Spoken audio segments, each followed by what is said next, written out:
Hello everyone, my name is Joelle and welcome to day 25 of the 28-day head-to-toe yoga challenge. In today's practice, we have made it all the way down to focus on our knees. So finding a comfortable seat with a tall spine, eyes closed.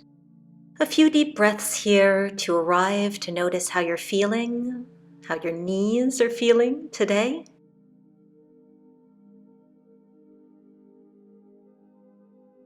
And let's open the eyes and make our way onto our backs with the feet planted to the mat, shoulders nice and relaxed.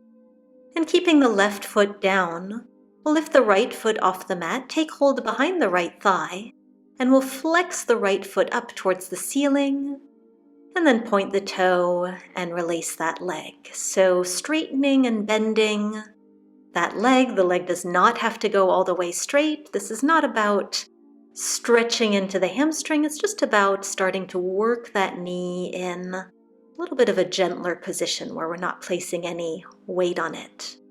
And then release that motion. Transfer your hands to the front of your shin, and we're going to resist against our hands. So imagine that that leg was trying to break free as it presses forward, pressing the shin into the hands and not letting it go. Press, press, press. And then exhale and release. Beautiful. We'll try the other side, taking hold behind the left thigh, flexing that left foot up to the ceiling, and then bending that leg back down. So particularly if your knees are sensitive, do take it easy today. As always, never going towards any discomfort or pain. If you do feel any, then back off, take a rest, prop yourself up on a pillow, whatever it is you need. That's perfectly fine. It's all about you. As we bring the hands to the front of the shin now, and again, try to break free with that leg. You're really trying to extend that leg out in front of you, but your hands aren't letting you. Resist, resist, resist. Squeeze. And then exhale, let that go. Very nice. Rolling ourselves to one side so we can come back to a seated position. And keeping the left leg out in front of us, we're going to bend the right knee, bringing that foot towards the right hip. And the left leg could be bent or straight in this half hero pose, or what is sometimes also called half saddle pose. You could stay up on the fingertips or perhaps releasing down onto the forearms behind you.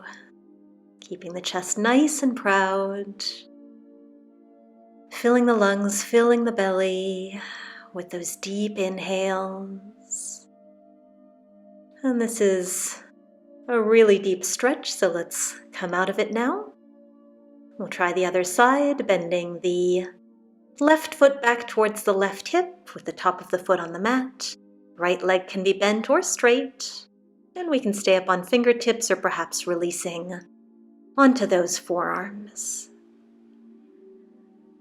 And again, this is definitely an intense stretch for the knees, so if you'd like to place a pillow between the glutes and the calf, you're perfectly welcome to do so. Or a pillow underneath the right hip can be another nice modification for so many of us. Let's come out of that one. Rolling over the legs till we find hands and knees, flicking our ponytail out of the way, and lowering down to Sphinx pose. Was there ever any doubt we'd have a Sphinx pose today?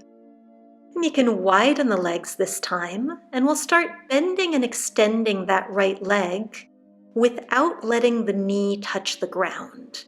So you're bringing the foot in the direction of the body, and then you're extending that leg back out, but without letting the foot or the knee come all the way down to the ground, just hovering it about an inch off the mat. And letting that go. Tricky move there, well done. And we'll start trying the same thing on the left side, bending that left knee and then extending out without the knee coming all the way down onto the mat. Still pulling the heart forward as we always do in our Sphinx postures day by day. Pulling the shoulders behind us, and then releasing that movement. Beautifully done. Let's take a moment, either in regular Sphinx pose here. You might like to just bend both knees, bring the feet towards you, and just hold just for a few nice deep breaths here. Noticing whether that changes the sensation of the stretch anywhere in the body. And then releasing, extending those legs out, pressing ourselves back, and coming to a seated posture. And you could take any seated posture of your choice, or you might like to join me in a full hero pose, with the tops of both feet resting onto the mat, now sitting down between your heels, between the ankles, maybe propping yourself up on fingertips, or again, coming to sit on a cushion can be a nice option. And however you're seated, taking a few moments here to reflect again on whether anything has changed in the past few minutes. Thanking yourself for taking the time, trying something different today, and continuing with those habits of healthy daily movement each and every day this month. And we are so close to the end of that month, so I do hope you'll join me again. Tomorrow on day 26, we will turn to our calves. So I will see you then, and I wish you a wonderful day. Namaste.